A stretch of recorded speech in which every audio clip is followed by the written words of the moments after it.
ಹೇಳಿ ಸರ್. ನನ್ನ ಹೆಸರು ಚಿದಾನಂದ ಮೂರ್ತಿ. ನಾನು ಮಹಿಳಾ ಮತ್ತು ಮಕ್ಕಳ ಅಭಿವೃದ್ಧಿ ಇಲಾಖೆಯಲ್ಲಿ ಕೆಲಸ ಮಾಡ್ತೀನಿ. ಈ ಗ್ರಹಣ ಅನ್ನೋದು ಪ್ರಕೃತಿನಲ್ಲಿ ನಡೀತಾ ಇರ್ತಕ್ಕಂಥ ಒಂದು ವಿದ್ಯಮಾನ. ಅದು ಕಾಲಕ್ಕೆ ನಿಗದಿತವಾದ ಸಮಯದಲ್ಲಿ ಅದು ಘಟಿಸ್ತಾನೆ ಇರುತ್ತೆ. ಅದಕ್ಕೆಲ್ಲ ನಾವು ಒಂದಷ್ಟು ಕಾಲ ಸಾಕ್ಷೀಭೂತರಾಗಿರ್ತೇವೆ. ಆ ಸೌಂದರ್ಯವನ್ನು, ಸೊಬಗನ್ನು, ವಿಸ್ಮಯವನ್ನು ನಾವು ಅನುಭವಿಸ್ಬೇಕು. ಅದರಿಂದ ದೂರ ಹೋಗೋದಕ್ಕೆ ನಮಗೆ ಸಾಧ್ಯ ಇಲ್ಲ. ಅದರಿಂದ ಮುಚ್ಚಿಟ್ಕೊಳ್ಳೋಕ್ಕೂ ಸಾಧ್ಯ ಇಲ್ಲ. ಮುಚ್ಚಿಟ್ಕೊಳ್ಳೋದು ಸೇಫ್ ಅನ್ನೋದು ಅಥವಾ ಅದಕ್ಕೆ ತೆರ್ಕೊಳೋದು ಅಪಾಯ ಅಂದ್ಕೊಳೋದು. ನಾವು ಒಂದು ಭಾಗವಾಗಿರೋದ್ರಿಂದ ಗ್ರಹಣ ಚಂದ್ರನಿಗೆ ಮಾತ್ರ ಬರುತ್ತೆ, ಸೂರ್ಯನಿಗೆ ಮಾತ್ರ ಬರುತ್ತೆ. ನಮಗೂ ಸಹ ಗ್ರಹಣ ಬರುತ್ತೆ. ನಮ್ಮ ಗ್ರಹಣಗಳನ್ನು ನಾವು ಮೀರಬೇಕಾದಂಥ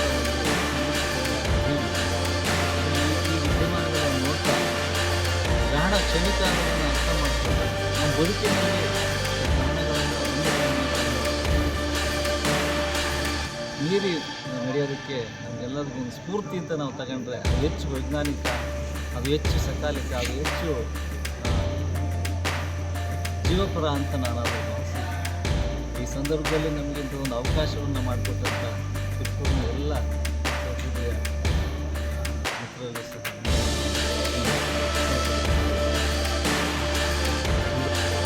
ನಾನು SS ಗಂಗಾಧರ ಉಪನ್ಯಾಸಕ ಹಾಗೂ ವೈಜ್ಞಾನಿಕ ಸಂಶೋಧನಾ ಪರಿಷತ್ ತಿರುಪೂರು ಘಟಕದ ಉಪಾಧ್ಯಕ್ಷ. ನಾವು ವಿವಿಧ ಸಂಘ ಸಂಸ್ಥೆಗಳ ಸಹಯೋಗದಲ್ಲಿ ಇಂದು ಚಂದ್ರಗ್ರಹಣ ಒಂದು ವೈಜ್ಞಾನಿಕ ವಿಶ್ಲೇಷಣೆ ಕಾರ್ಯಕ್ರಮವನ್ನು ಮಾಡಿಕೊಂಡು ಇದಕ್ಕೆ ಸಂಬಂಧಪಟ್ಟ ಗ್ರಹಣಗಳಿಗೆ ಸಂಬಂಧಪಟ್ಟ ಚಂದ್ರಗ್ರಹಣ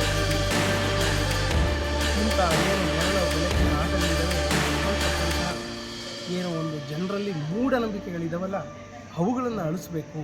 ಮೂಢನಂಬಿಕೆಗಳನ್ನು ಜನರಲ್ಲಿ ಕಿತ್ತಾಕಬೇಕು ಇರ್ತಕ್ಕಂಥದ್ದನ್ನು ಕಾರಣಕ್ಕೋಸ್ಕರ ಈ ಒಂದು ಅರಿವು ಕಾರ್ಯಕ್ರಮವನ್ನು ಇವತ್ತು ಏರ್ಪಡಿಸಿದ್ದು.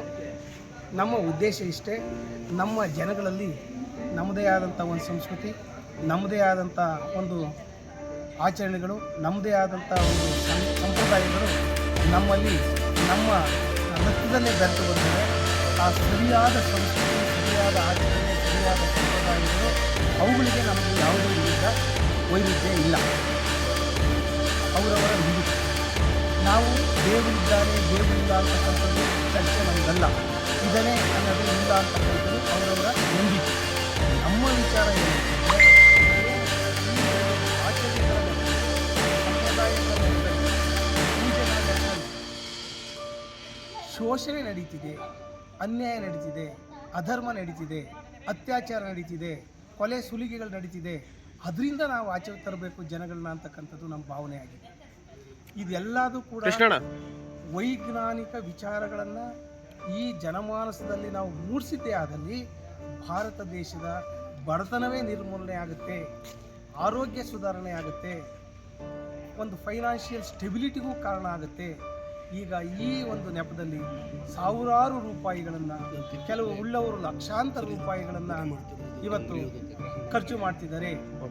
ಇವತ್ತು ಜನಗಳೇನು ಬೆಳಿಗ್ಗೆ ಎದ್ದು ಟಿ ವಿ ಮುಂದೆ ಕೂತ್ಕೊತಾರೋ, ಆ ಟಿ ವಿಲಿ ರಾಶಿಫಲ ಅದು ಇದು ಏನೆಲ್ಲ ಹೇಳ್ತಿರ್ತಾರೋ ಅದರಲ್ಲಿ ಸ್ವಲ್ಪ ಪ್ರಮಾಣದ ವೈಜ್ಞಾನಿಕ ಅಂಶ ಇರ್ಬೋದು, ಅದನ್ನು ನಾನು ಅಲ್ಲಗಳೆಯೋದಿಲ್ಲ. ಆದರೆ ಪೂರ್ಣ ಪ್ರಮಾಣದಲ್ಲಿ ಅವರು ಜನಗಳನ್ನು ದಿಕ್ತಪ್ಪಿಸ್ತಕ್ಕಂಥದ್ದು, ಪೂಜೆ ಪುನಸ್ಕಾರಗಳಿಗೆ ತೊಡಗಿಸ್ತಕ್ಕಂಥದ್ದು, ಖರ್ಚು ಮಾಡಿಸ್ತಕ್ಕಂಥದ್ದು, ಅವರು ಶೋಷಣೆ ಮಾಡ್ತಕ್ಕಂಥದ್ದು ಇದೆಲ್ಲ ನಿಲ್ಲಬೇಕು. ಇಡೀ ಶಾಲಾ ಕಾಲೇಜುಗಳಲ್ಲಿ ಎಲ್ಲ ಹಂತಗಳಲ್ಲೂ ವೈಜ್ಞಾನಿಕವಾಗಿ ಚಿಂತನೆ ಮಾಡ್ತಕ್ಕಂಥದ್ದನ್ನು ಈ ಒಂದು ವಾಮಾಚಾರ ಆ ಜನ ಸರ್ಕಾರವೇ ಕೂಡ ವಾಮಾಚಾರ ವಿರೋಧಿ, ಮೂಢನಂಬಿಕೆ ವಿರೋಧಿ ವಿಧಿಯನ್ನು ಈಗಾಗಲೇ ಜಾರಿ ತಂದಿದೆ. ಆದರೂ ಕೂಡ ಇದು ಸಮರ್ಪಕವಾಗಿ ವಿಶಿಷ್ಟವಾಗಿ ಸಮರ್ಪಕವಾಗಿ ಯಶಸ್ವಿಯಾಗಿ ಅನುಷ್ಠಾನ ಆಗಬೇಕು, ಸಮಾಜ ಸುಧಾರಿಸಬೇಕು ಅಂತ ಹೇಳಿ ನಾನು ಆಶಿಸ್ತೀನಿ. ಬನ್ನಿ ಮೌಢ್ಯತೆಯ ಮಾರಿಯನ್ನು ಹೊರದೂಡ ಬನ್ನಿ ಅಂತೇಳಿ ಅದನ್ನು ನೀವು ಇವತ್ತು ಕಾರ್ಯಗತವನ್ನು ಮಾಡಿದ್ದೀರ. ಇದು ಒಳ್ಳೆಯ ಕಾರ್ಯಕ್ರಮ. ಎಲ್ಲೋ ಒಂದು ಕಡೆ ನಾವು ಹೇಳೋದೇ ಒಂದು ಮಾಡೋದೇ ಒಂದು ರೀತಿಯಲ್ಲಾಗುತ್ತೆ. ಈಗ ನಾವು ಎಲ್ಲೋ ಮಾಧ್ಯಮಗಳಲ್ಲಿ ನೋಡ್ತಾ ಇರ್ತೀವಿ, ಇಸ್ರೋ ಶಿವಸುಂದರಮು ವಿಜ್ಞಾನಿಗಳು ಕ್ಷಿಪಣಿಯನ್ನು ಉಡಾವಣೆ ಮಾಡ್ತಾರೆ. ಯಾವುದೋ ದೇವಸ್ಥಾನದಲ್ಲಿ ಪೂಜೆನೂ ಮಾಡಿಸ್ತಾರೆ. ಇತ್ತಾಗೆ ನಾವು ಈಗಾಗಲೇ ಹಲವು ಈ ನಮ್ಮ ಸಮಾಜದಲ್ಲಿ ಅನೇಕ ಪ್ರಶ್ನೆಗಳು ಬಂದವು. ಆ ಪ್ರಶ್ನೆಗಳಲ್ಲಿ ಬಹಳ ಮುಖ್ಯವಾದದ್ದು ಎಲ್ಲರ ಮನೆಯಲ್ಲೂ ಕ್ಯಾಲೆಂಡರ್ ಇದ್ದಾವೆ. ಆ ಕ್ಯಾಲೆಂಡ್ರಲ್ಲಿರೋ ರಾಹುಕಾಲ ಬಳಿಕ ಕಾಲವನ್ನು ತೆಗಿಬೇಕು, ಯಮಗಂಡ ಕಾಲವನ್ನು ತೆಗೆಯೋದು ತುಂಬ ಕಷ್ಟ. ಯಾಕೆಂದರೆ ಅದು ಟೈಮ್ ಟೇಬಲ್ ಇದ್ದಂಗೆ. ಈಗ ಯಾವುದೋ ಹಬ್ಬಗಳು ಸಾಮಾನ್ಯವಾಗಿ ನಡೀತವೆ. ಈಗ ಮನೆಯವರು ಮೂಢನಂಬಿಕೆಗಳ ಲೆಕ್ಕದಲ್ಲೇ ಮತ್ತೆ ಕೇಳ್ತಾರೆ ಯಾವಾಗ ಟೈಮಲ್ಲಿ ಪೂಜೆ ಮಾಡಿದ್ರೆ ಒಳ್ಳೆಯದಾಗುತ್ತೆ. ಮತ್ತೆ ನಾವು ಅದೇ ಮೂಢನಂಬಿಕೆಗಳಿಗೆ ಬಹಳ ಟೈಮ್ ಬೇಕು ಈ ಬದಲಾವಣೆಯನ್ನು ಮಾಡೋದಕ್ಕೆ. ಈ ಕಲಾಕೃತಿಯವರು ಇಂತಹ ಕಾರ್ಯಕ್ರಮಗಳ ಮೂಲಕ ಉಪಹಾರವನ್ನು ಈ ಟೈಮಲ್ಲಿ ನಾವು ಸೇವಿಸುವುದರಿಂದ ಯಾವುದೇ ಕಂಟಕಗಳಾಗೋದಿಲ್ಲ. ಮತ್ತು ದೇವಸ್ಥಾನಗಳ ಬಗ್ಗೆ ಯಾಕೆ ದೇವಸ್ಥಾನಗಳನ್ನು ಮುಚ್ತಾರೆ ಸಂಜೆ ಟೈಮಲ್ಲಿ, ಉದಾಹರಣೆಗೆ ಶೃಂಗೇರಿನಲ್ಲಿ ಮತ್ತು ಹೊರನಾಡಲ್ಲಿ ಇವತ್ತು ಮಾಧ್ಯಮಗಳೆಲ್ಲ ನೋಡಿದ್ರೆ ಮಹೇಶ್ರವರು ಅದಕ್ಕೊಂದು ಸಮರ್ಥನೆಯನ್ನು ಕೊಟ್ಟಿದ್ದಾರೆ. ಏನೋ ಒಂದು ಪಾಸಿಟಿವ್ ಥಿಂಕಿಂಗ್ ಇರುತ್ತೆ. ಯಾಕಂದರೆ ಅಂತಿಮವಾಗಿ ವೈದ್ಯ ಲೋಕದ ಡಾಕ್ಟ್ರು ಎಲ್ಲ ಪ್ರಯತ್ನಗಳನ್ನು ಮಾಡಿ ಕೊನೆಗೊಂದು ಪಾಸಿಟಿವ್ ಥಿಂಕಿಂಗ್ ಇದೆ. ನಾನು ಮಾಡೋ ಪ್ರಯತ್ನ ಎಲ್ಲ ಮಾಡಿದ್ರಿ, ಇನ್ನೇನಿದ್ರು ದೇವರು ಅಂತ ಹೇಳ್ತಾರೆ. ಅದು ಪಾಸಿಟಿವ್ ಥಿಂಕಿಂಗ್, ಮೂಢನಂಬಿಕೆ ಅಲ್ಲ. ಹಾಗಾಗಿ ಈ ಕಾರ್ಯಕ್ರಮದ ಮೂಲಕ ಹೊಸ ಹೆಜ್ಜೆಯನ್ನು ಈ ಮಾಡುತ್ತೆ. ಶುಭವಾಗಲಿ. ಇನ್ನು ಈ ವಿಜ್ಞಾನ ಪರಿಷತ್ ಘಟಕದಿಂದ ಹಲವಾರು ಕಾರ್ಯಕ್ರಮಗಳು ಮೂಡಿದ್ದಾರೆ ಸರ್. ನಮಸ್ತೆ. ಶಿವಕುಮಾರ್ ಸರ್, ಈ ಕಾರ್ಯಕ್ರಮದ ಬಗ್ಗೆ ಯಾಕೆ ಈ ಟೈಮಲ್ಲಿ ನೀವು ಎಲ್ಲ ಸಂಘಟನೆಗಳಿಂದ ಉಪಹಾರನ ಇಲ್ಲಿ ಸ್ವೀಕರಿಸಿದಾರೆ ಗ್ರಹಣ ಸಮಯದಲ್ಲಿ? ಇದೆಲ್ಲ ತಪ್ಪಲ್ವಾ? ನಮ್ಮ ಧಾರ್ಮಿಕ ಚಿಂತನೆಗಳಿಗೆ ಇದು ನೀವೇನೋ ಒಂಥರ ಆಘಾತ ಕೊಡ್ತಿದ್ದೀರೋ ಅನ್ನಿಸ್ತಾ ಇದೆ. ಏನಂತೀರಾ ಸರ್ ಇದ್ರ ಬಗ್ಗೆ? ನಿಮಗೆ ನನ್ನ ಪ್ರಕಾರ ಈಗ ಹೇಳಿ ಅಲ್ಲಿ ಭಾರತೀಯ ಧಾರ್ಮಿಕ ಪದ್ಧತಿ ಅಥವಾ ಜ್ಯೋತಿಷಿಗಳ ಪ್ರಕಾರ ಗ್ರಹಣ ಸಮಯದಲ್ಲಿ ಆಹಾರ ಸೇವನೆ ಮಾಡಬಾರ್ದು, ಮನೆಯಲ್ಲಿ ಆಹಾರ ತಯಾರಿಸಬಾರ್ದು ಅಂತ ಹೇಳ್ತಾರೆ. ಆದರೆ ನನಗೆ ನಾನು ಆ್ಯಸ್ ಎ ಸೈನ್ಸ್ ಟೀಚರ್ ಆಗಿ ಹೇಳೋದು ಅಂದರೆ ಅಥವಾ ವೈಜ್ಞಾನಿಕವಾಗಿ ಹೇಳೋದಾದರೆ ಗ್ರಹಣ ಸಮಯದಲ್ಲಿ ಆಹಾರ ಸೇವನೆ ಮಾಡೋದು ತಪ್ಪಲ್ಲ. ಮನೆಯಲ್ಲಿ ಆಹಾರ ತಯಾರಿಸಬೇಕು. ಆಮೇಲೆ ಕೆಲವರು ಮನೆಯಿಂದ ನೀರೆಲ್ಲ ಚೆಲ್ತಾರೆ, ತಪ್ಪು. ಎಲ್ಲ ಕೆರೆ, ನದಿ, ಹಳ್ಳಗಳಲ್ಲಿ ಅಂದರೆ ನೀವು ಹೇಳ್ತಿರೋದು ನಮ್ಮ ಸಹಜ ಜೀವನಕ್ಕೂ ಗ್ರಹಣ ಇಲ್ಲಿ ಖಗೋಳದಲ್ಲಿ ನಡೆಯುವಂಥ ವಿಸ್ಮಯಗಳಿಗೂ ಯಾವುದಕ್ಕೂ ಒಂದಕ್ಕೊಂದು ಸಂಬಂಧ ಇಲ್ಲ. ಗ್ರಹಣ ನಮ್ಮ ಮೇಲೆ ಯಾವುದೇ ರೀತಿಯ ಪರಿಣಾಮವನ್ನು ಬೀರೋದಿಲ್ಲ. ಗ್ರಹಣ ಅಂತಕ್ಕಂಥದ್ದು ಒಂದು ನಭೋಮಂಡಲದ ಒಂದು ಚಮತ್ಕಾರ ಅಥವಾ ಒಂದು ಏನಂತ ಕರೀತಾರೆ ವಿಶೇಷ ಆಗ್ತಾ ಇರುತ್ತೆ. ಖಗೋಳ ವಿದ್ಯಮಾನ ಅಂತ ಹೇಳ್ತೀವಿ, ಫಿನಾಮಿನನ್. ಅದು ನಮ್ಮ ಮೇಲೆ ಯಾವುದೂ ಪ್ರಭಾವ ಬೀರಲ್ಲ. ನಮ್ಮ ಮನೆಯಲ್ಲೂ ಅದನ್ನೇ ಚರ್ಚೆ ಮಾಡಿದ್ದೀನಿ ನಾನು ನಮ್ಮ ತಂದೆಯವರೊಂದಿಗೆ, ನಮ್ಮ ಶ್ರೀಮತಿಯವರೊಂದಿಗೆ. ಅಡುಗೆ ಮಾಡಿ ಊಟ ಮಾಡ್ತಾ ಇದ್ದಾರೆ. ನನಗೆ ಅನಿಸ್ತಿಲ್ಲ. ಅಲ್ಲಿ ಟಿ ವಿ ಮಾಧ್ಯಮಗಳಲ್ಲಿ ಬಿತ್ತರ ಆಗ್ತಾ ಇರೋದು ನೋಡಿ ನನಗೆ ತುಂಬ ಆಘಾತ ಆಯಿತು. ಅವರು ಯಾವುದೇ ರೀತಿಯ ಸೈಂಟಿಫಿಕ್ ಎಕ್ಸ್ಪ್ಲನೇಷನ್ ಕೊಡ್ತಾ ಇರಲಿಲ್ಲ.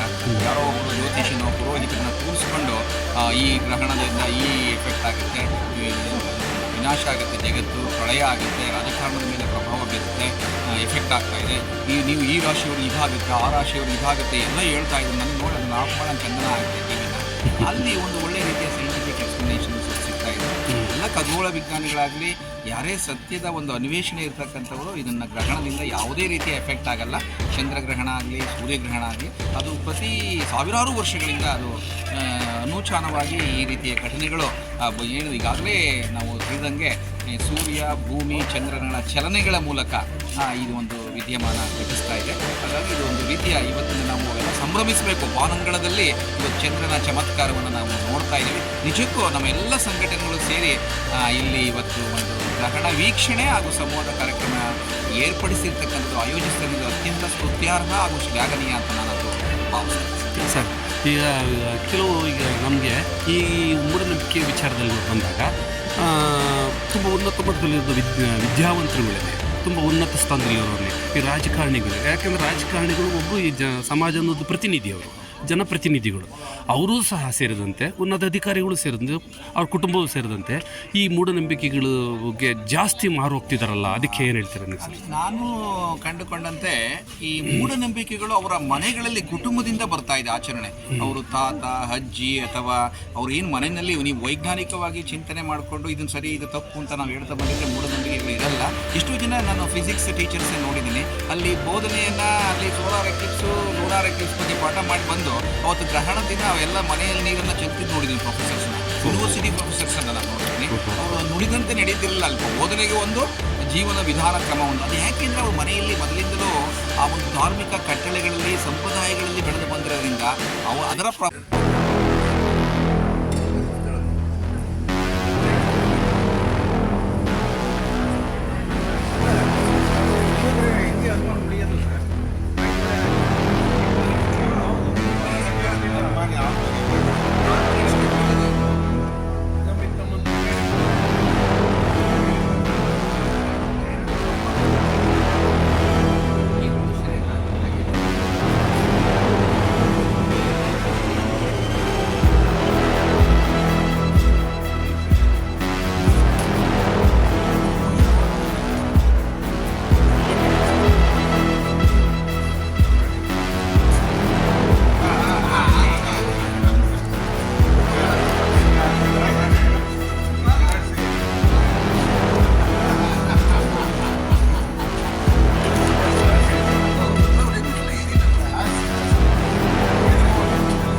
ಕಾಲ ಆಯ್ತಾ?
ಸರ್,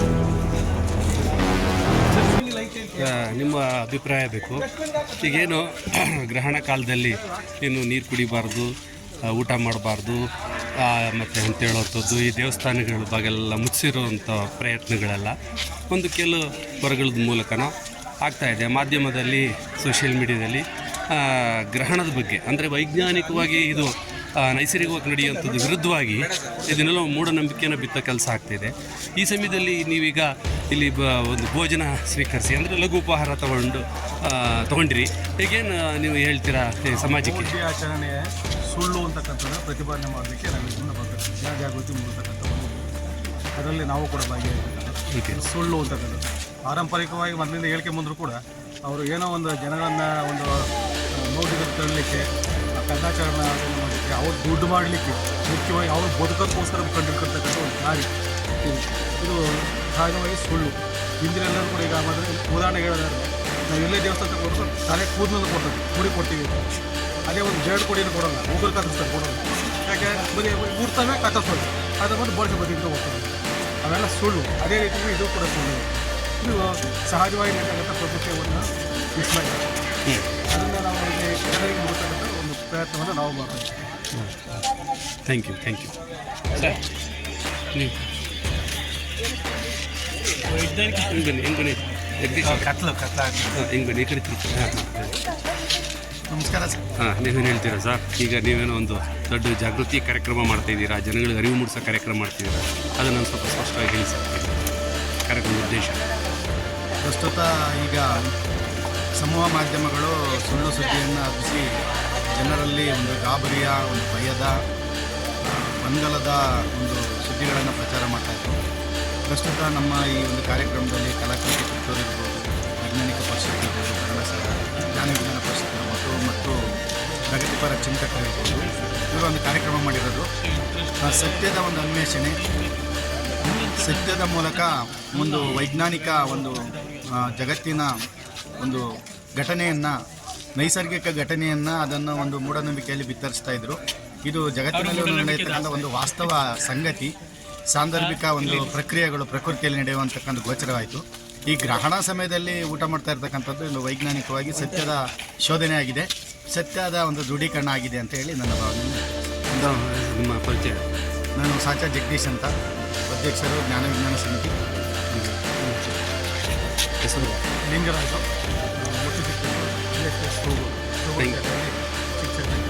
ಧನ್ಯವಾದ ಸರ್.